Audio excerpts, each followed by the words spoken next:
Hey, this is Ralph, and today we're going to be talking about in the spiritual live stream why meditation. And this is not a new form of meditation, like meta meditation or breath meditation.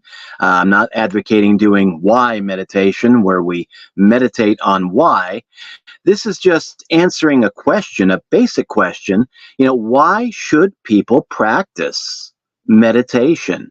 And when you're trying to answer that question, people ask you, and when you say you meditate, when you say that you're offering, a course on meditation or you wrote a book on meditation, a lot of people that might show a passing interest in meditation, they might ask the question, why? Why do you meditate? Why should I meditate?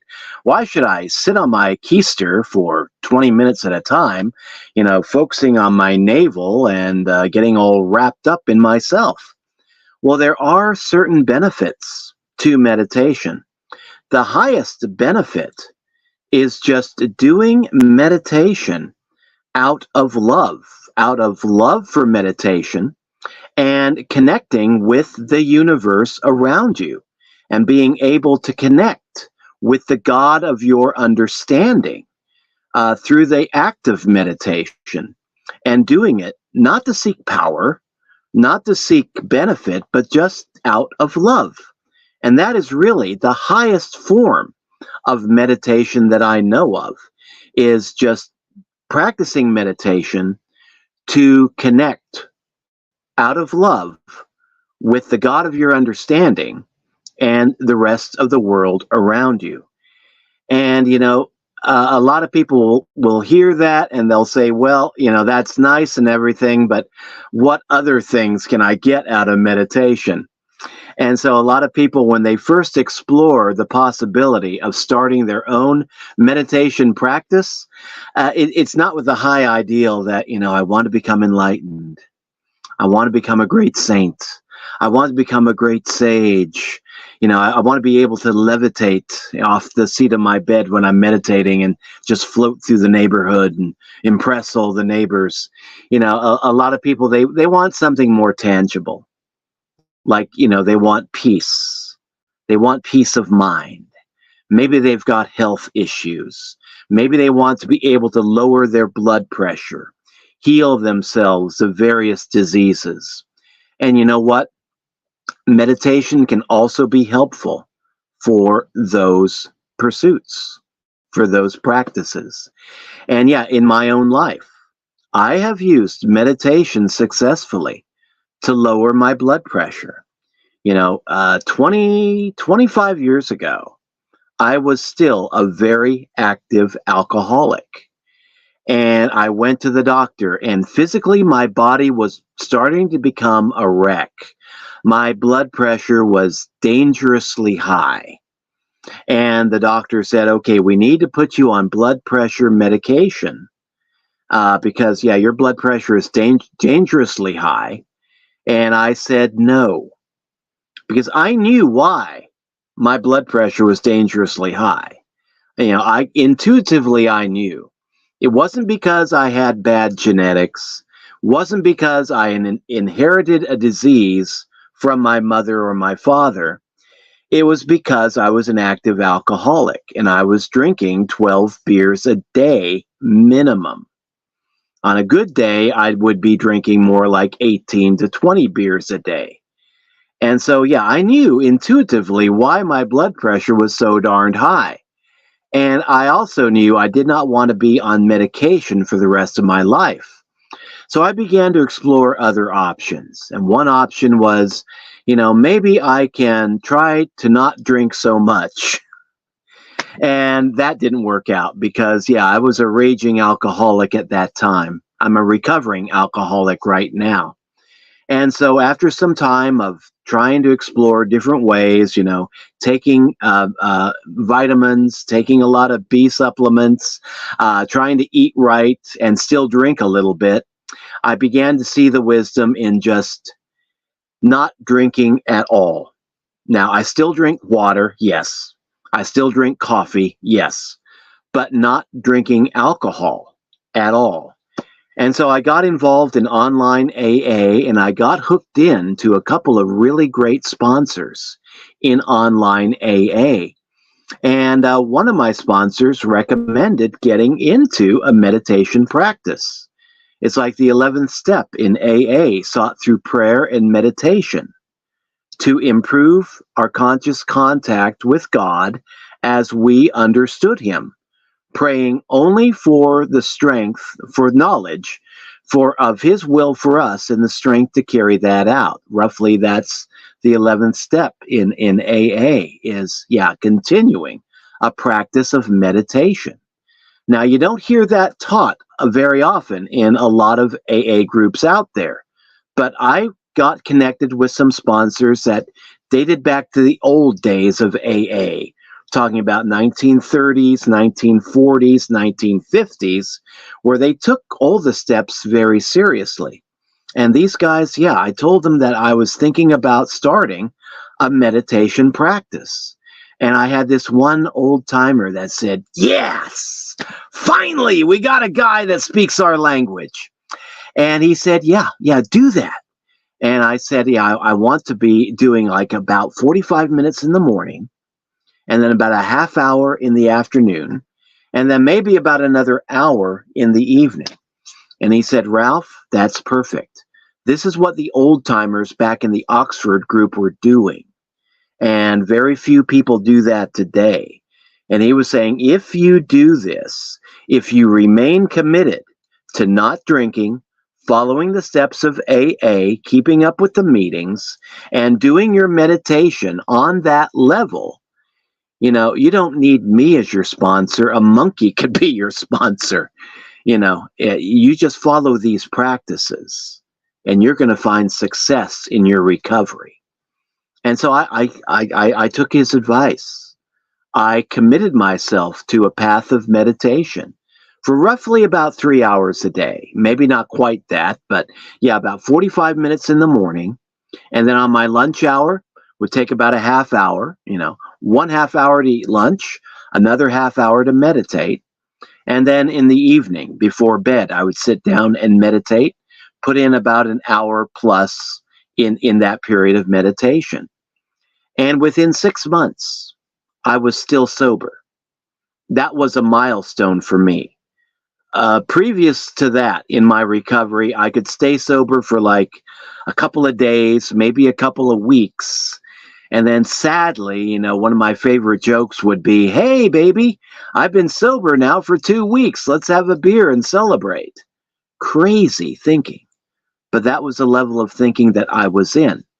But after I'd been doing meditation for about 3 hours a day and doing that for about 6 months, that urge to drink left me. That crazy thinking began to dissipate, and I began to become a lot healthier.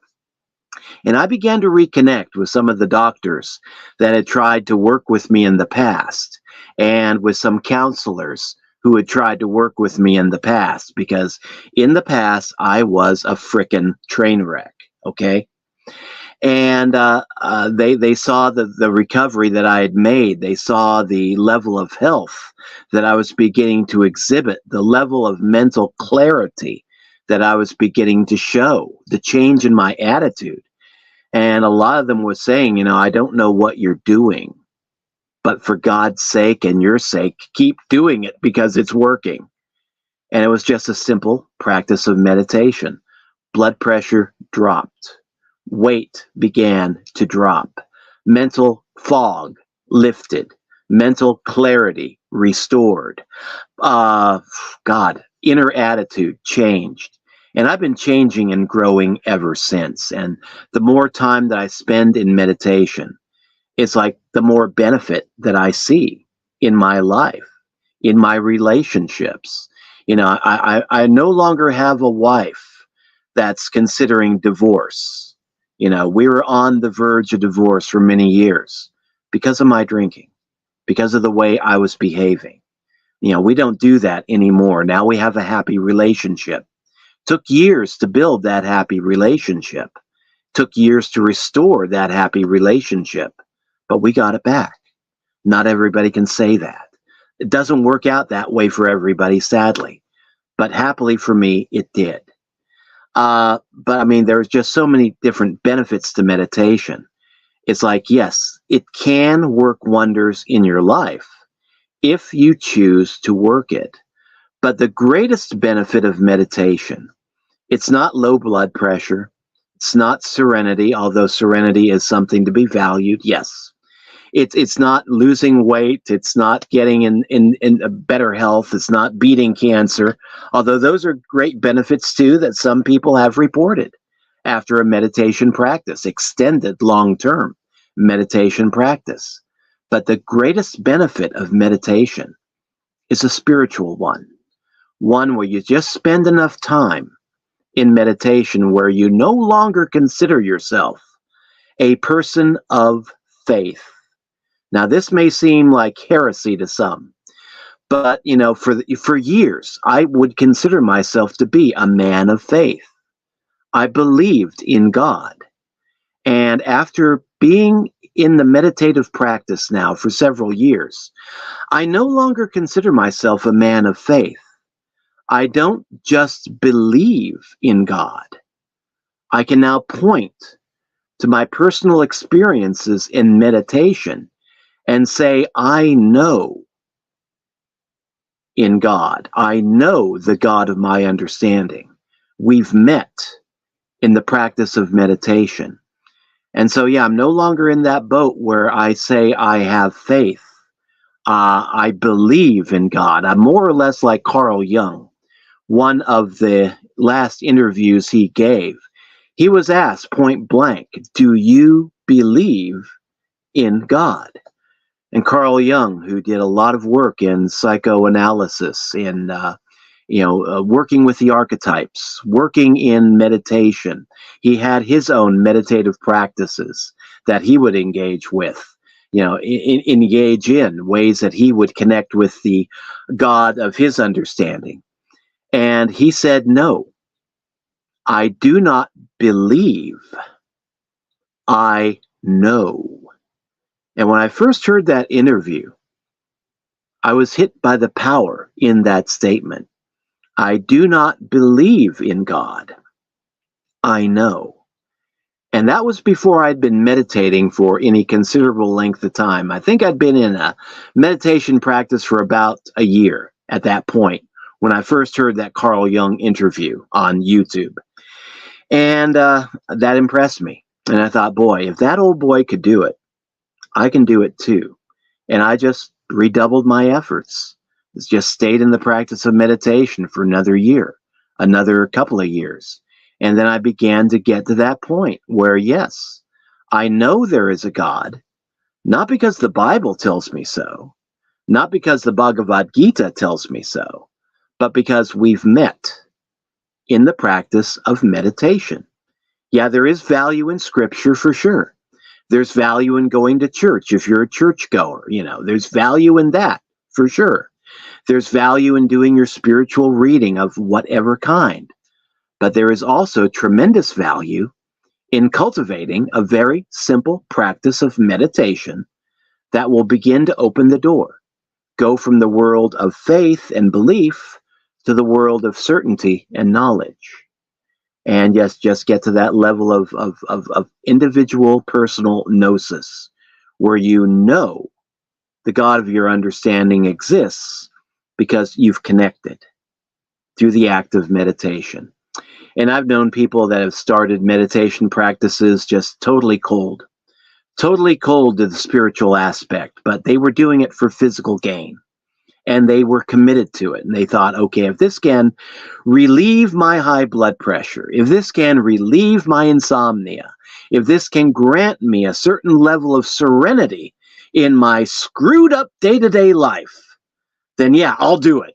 I'll sit there and do nothing for a half hour a day, and we'll just see if this works. And I've known of people who have committed themselves to just a basic level of meditation on a daily basis, who have gone from being totally agnostic to becoming not really people of faith, but people of knowledge. Yeah, they know there's a higher power out there, because in the practice of meditation, they have connected with that higher power. And that connection has empowered them. It empowers us in so many other ways. Gives you a peace of mind that you would otherwise never have. Gives you a peace of serenity that you would never have. Gives you the knowledge that, you don't walk through this life alone, like so many people believe. There is somebody that walks beside you, and there is somebody that walks within you. And you learn to connect with that entity, that God or being of your understanding. And that is a very empowering experience. You don't get there overnight, but with extended practice in meditation, you can get to that destination. So yeah, meditation. So many different reasons you could be doing it. So many different benefits that we can get out of it. But I think the greatest benefit of all is just doing meditation out of love and letting that inform your own personal growth and develop a great relationship between you, the God of your understanding, your peers, and the rest of the universe. Now, if you would like to challenge yourself, challenge your own mindset, this is not necessarily about meditation, but this is about developing a mindset for growth and manifestation. Check out my free offer here. This is ralphshomebiz.com/growrich. And this is a community that is focused on growing a mindset of personal abundance, not just in the monetary sense, but also in the sense of growing more healthful bodies, engaging in more healthful practices like exercise. And it's a free call. You can connect with people on a almost daily basis, Monday through Friday, and you get hooked up with a lot of very good resources for helping you to grow a mindset of abundance. And yes, this is the Grow Rich Mastermind Call and the Grow Rich Collection, where you can get access to all the material that we use in the call and participate in the call live if you want, or if you can. And if for some reason you can't participate in the live call, you can access the recording at any time. So you get all that information there, ralphshomebiz.com/growrich. And if you're wanting to grow a mindset of abundance, I mean, that is a good one to use right there. So that wraps it up for this stream. Thanks for dropping by. Let me know in the comments down below. What challenges do you have in your life that you think meditation might be able to help you out with? What benefits have you gotten out of the practice of meditation? Let me know if meditation is right for you. And yeah, we will talk to you later. So thanks for dropping by. Ralph signing out.